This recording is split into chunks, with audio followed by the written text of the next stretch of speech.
terceiro episódio da segunda temporada de Dandadan chegou pra gente e vou falar pra vocês, tenho minhas críticas. Calma, não tô dizendo que eu não gostei do episódio, eu gostei, mas eu senti que, cara, temos algumas coisinhas pra comentar importantes sobre esse EP. E claro que eu quero saber a sua opinião sobre o episódio, além da sua nota também, que eu vou dar a minha nota no final desse vídeo. Então usando a hashtag bolada, eu quero que vocês deixem os comentários de vocês, beleza? Se você já se inscreveu no canal, já deixou o like no vídeo, vem com o Mano 7 e vamos pra análise de hoje. Bom pessoal, eu tava bem ansioso pra esse episódio dessa semana, porque eu queria muito ver como seria o resultado dessa luta de Okarun contra Didi, que era inevitável, ia ter que rolar esse momento. E referente a essa parte, sinceramente, eu nem sei se eu tenho críticas, só que eu acho que tem outros pontos do episódio que talvez não nos levam a muitos lugares. No quesito história mesmo, eu senti que esse episódio talvez não tenha avançado muito, e eu acho que por conta disso ele acaba perdendo alguns pontinhos. Eu acho que eu vou conseguir explicar melhor ao decorrer da análise. E é aquela coisa, Dandadan nunca deixa a gente respirar por muito tempo, até porque a gente já tem uma freneticidade absurda de início, com o Okarun tendo que entrar em ação transformado pra salvar a Momo, que também não tá numa situação muito boa. E ainda tem toda essa questão do Didi, que possuído pelo olho demoníaco, ele não tá reagindo ao que ele quer fazer, ali é o olho demoníaco agindo. Então com tudo isso rolando, o Okarun transformado consegue tirar a Momo daquele local inicial. O Okarun vai igual papaléguas, literalmente rodando assim, girando e subindo. E enquanto eles vão fugindo, o Didi continua ali naquela sessão, naquela sequência de chutes que é um atrás do outro, só bolada. No final das contas dá certo, o Okarun e a Momo conseguem escapar, só que acaba surgindo outra complicação, porque começa a aparecer uns esporos que estão envenenando o ar de certa forma de toda aquela caverna gigante, e aí a partir disso o Okarun e a Momo, já batendo um papo ali, tentam entender qual que é a fraqueza daquela minhoca. Nisso a gente descobre, graças ao Okarun sendo bem nerd, que na verdade é a luz solar. Mas aí fica a pergunta, como é que eles vão expor a minhoca à luz solar, sendo que ela tá sempre dentro da Terra? E nessa parte do episódio rola um dos meus primeiros momentos favoritos desse EP, que é justamente a gente ver uma pitadinha de evolução no personagem do Okarun. E nisso eu não tô falando dele transformado, eu tô falando dele como homem, garoto ali mesmo. Porque a gente vê que aos poucos aquele garoto, sabe, com medo das outras pessoas, de interagir com os outros, que acaba sendo meio travado na hora de tomar uma decisão, esse garoto aos poucos ele tá amadurecendo e criando um senso de liderança dele próprio. E isso eu acho muito legal porque mostra uma evolução no personagem. E a própria reação da Momo, conforme as coisas que o Okarun vai dizendo, já diz tudo. Basicamente que até ela ficou surpreendida, talvez meio chocada mesmo. Já deixa nos comentários se vocês concordam comigo que aos poucos o personagem dele tá evoluindo. Eu acho que sim. Eu não conseguiria ver aquele Okarun lá da primeira temporada falando sério, eu vou salvar o Didi, você sai daqui, deixa com o pai. Ou talvez até falaria, né? Não sei. E aqui outro momento pra gente ver um pouquinho da genialidade, né? O lado nerdístico do Okarun em ação, que é basicamente ele com um plano super rápido e mirabolante pra ele poder salvar a Momo. Ele basicamente meio que cria um canhão, digamos assim, usando da energia das suas pernas, dos poderes dele, da transformação, pra impulsionar a poltrona e a Momo pra cima, e aí na metade do caminho ele fala pra ela usar os poderes, né, psíquicos, pra conseguir se impulsionar mais ainda e chegar mais próximo do topo, até porque é uma caverna bem funda. Tudo dá certo, belezinha, a Momo consegue escapar. Achei bem engenhoso esse planinho do Okarun, muito bom. O Didi acaba reencontrando o Okarun e já dá pra ver que vai começar outra briga. A Momo, que conseguiu escapar, tá tentando achar um jeito de criar algum tipo de corda, alguma coisa que dê pra esticar lá pra baixo, só que ela vê que a situação não tá correndo muito bem como ela planejou, então ela precisa de uma outra alternativa. Nisso ela acaba tendo um flashback de quando ela era criança e lembra de algumas conversas que ela teve com o Didi sobre conhecimento de minhoca, o que é completamente aleatório, e ela acaba tendo a ideia por conta disso de criar um incêndio na casa, então ela literalmente bota fogo na casa inteira. Depois disso a gente tem a opening da temporada, que a cada vez que eu escuto novamente a música e vejo a abertura como um todo,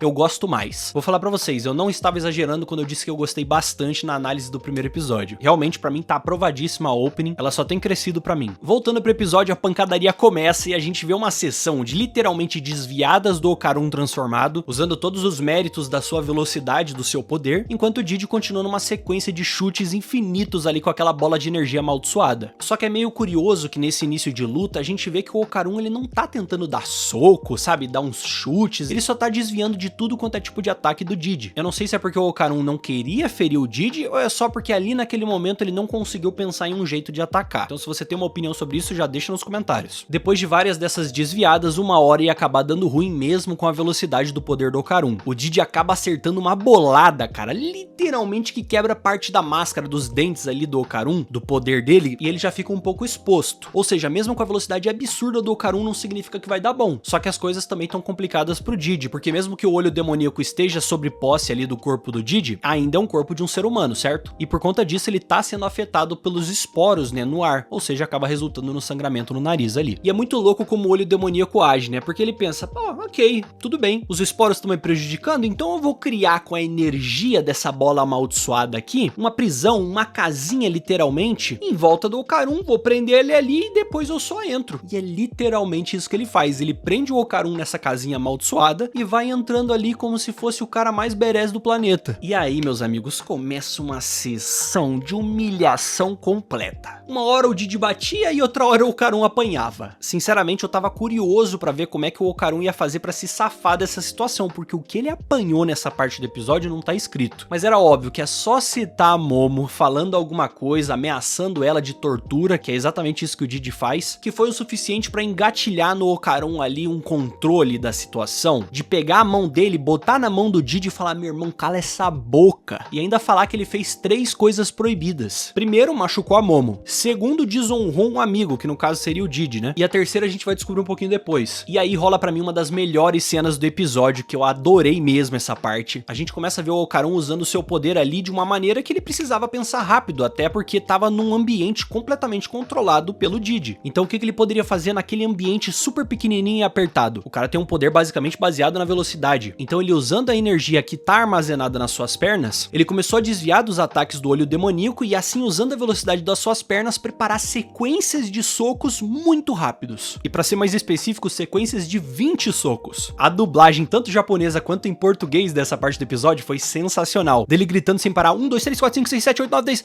Sensacional. E eu não sei se vocês perceberam o detalhe, mas o jeito que o Okarun posicionou as mãos pra dar essas várias sequências de soco, fazendo assim, me lembrou até um pouquinho ele naquele treinamento pra ficar mais forte, que a gente vê lá na outra temporada dele treinando. Não sei se vocês estão lembrados. Pode ser coisa da minha cabeça, mas eu achei parecido. E aí, cara, não tem jeito. Essas sequências de 20 socos simplesmente trucidam por completo o olho demoníaco e ele arrebenta por completo essa jaula dessa casinha amaldiçoada. Numa cena lindíssima. De verdade, pra mim, o melhor momento do episódio. E depois disso, o olho demoníaco nocauteado ainda tem que escutar, né? Ou não escutou, porque tava nocauteado. O Okarun falando, e a terceira coisa que você fez? Me irritou. Muito bom, cara. E assim, eu não vou nem comentar em quesito de animação, porque a animação de Dandadan, cara, realmente tá muito boa nessa segunda temporada. Não tá deixando a desejar. Não sei vocês, mas eu tô muito satisfeito. Pra mim, depois dessa sequência insana do Okarun transformado contra o olho demoníaco, veio uma das cenas mais engraçadas do episódio, que é simplesmente a vovó Turbo, no gato, gritando desesperada pra alguém salvar ela, porque ela tá presa lá naquela gosma laranja que a minhoca cuspiu no outro episódio. Tá lá embaixo no subterrâneo mesmo, cara, abandonada completamente. Se não fosse o Okarun, ela ia morrer ali. Ou pelo menos ser abandonada, não sei se tem como ela morrer, né? E é impagável, porque quando o Okarun aparece, por um breve momento, a gente vê as lágrimas ali no olho do gato dela, realmente, cara, alguém veio me salvar, você veio me salvar, Okarun. Por um momento, a velha Turbo expressou gratidão, mas a gratidão vira ingratidão porque o Okarun tropeça e fica preso,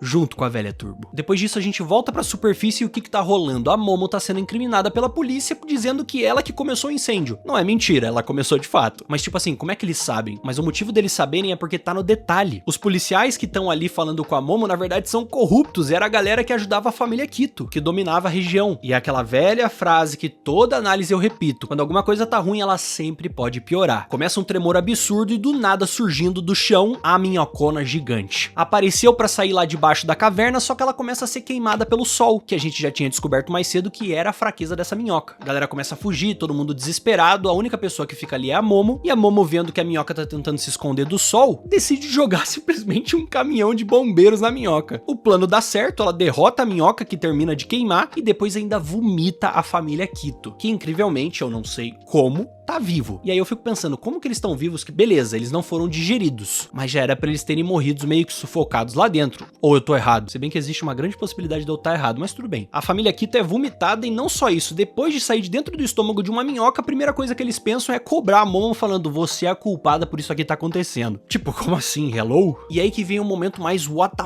fuck desse episódio. Mais um tremor começa e do nada o vulcão da ilha entra em erupção. E aí eu fico pensando, o quê? Não tô entendendo mais nada, pô. Eles estavam certos então, a família Quito? De fato, essa minhoca de alguma forma protegia o vulcão de entrar em erupção? Eu não tô entendendo mais nada, pô. Eles estavam certos em ajudar a minhoca? Ou isso não tem nada a ver com a minhoca? Eu não sei, eu tô perdido. Eu tô sentindo que eu deixei alguma coisa passar e é tão simples e por isso tá fazendo eu me sentir um idiota. Então já deixa nos comentários o porquê que eu tô me sentindo um idiota pra eu poder me sentir menos idiota. Obrigado. Gente, curti muito o episódio, mas é como eu falei pra vocês, querendo ou não, ele não avançou muito a história. Teve a resolução da luta, o que foi maravilhoso. Gostei muito do combate. Inclusive, eu tenho que destacar que o Okarun cada vez mais tá conseguindo controlar melhor os poderes da sua transformação, ou melhor, a sua transformação como um todo. E eu acho que isso é uma baita evolução pro personagem, além dos outros aspectos que mostram outras camadas do personagem, como o exemplo que eu citei dele falando que vai salvar o Didi. Porém, a outra parte do episódio, da Momo, sabe, ficou meio tipo, não avançou tanta coisa. Eu não sei como é que vai ser o quarto EP, mas eu imagino agora com essa erupção do vulcão, muita coisa vai desandar por conta disso. E eu acho que provavelmente o Didi pode acabar voltando ao normal. Lembrando que eu não li o mangá ainda, então eu não sei o que acontece. Minha nota pra esse terceiro episódio vai ser 7,5 e eu quero saber a sua nota, então deixa nos comentários. E não esqueça de comentar o que vocês acharam do EP. Tô bem ansioso pro quarto episódio, não deixem de se inscrever no canal, gente, pra acompanhar as análises por aqui. Manda pros amigos que vocês sabem que curtem Dandadan. Então é isso aí, galera, eu vou ficando por aqui, um abraço, até mais e falou!